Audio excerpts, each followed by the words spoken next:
ಕೀರ್ತನೆಗಳು 91ನೇ ಅಧ್ಯಾಯ ವಚನ 3-4. ನಿನ್ನನ್ನು ಬೇಟೆಗಾರನ ಬಲೆಯಿಂದಲೂ ಮರಣಕರ ವ್ಯಾಧಿಯಿಂದಲೂ ತಪ್ಪಿಸುವವನು ಆತನೇ. ಆತನು ನಿನ್ನನ್ನು ತನ್ನ ರೆಕ್ಕೆಗಳಿಂದ ಒದಗಿಸುವನು. ಆತನ ಪಕ್ಕಗಳ ಮರೆಯನ್ನು ಆಶ್ರಯಿಸಿಕೊಳ್ಳುವಿ.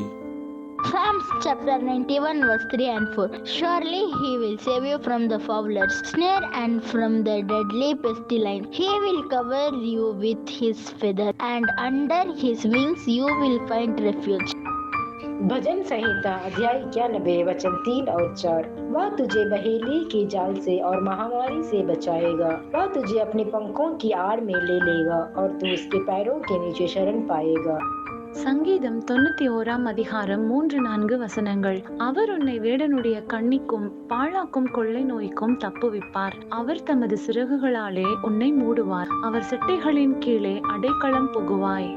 కీర్తనలు 91వ అధ్యాయం 3-4 వచనం. వేటగాని ఊరిలో నుండి ఆయన నిన్ను విడిపించును. నాశనకరమైన తెగులు రాకుండా నిన్ను రక్షించును. ఆయన తన రెక్కలతో నిన్ను కప్పును. ఆయన రెక్కల క్రింద నీకు ఆశ్రయము కలుగును.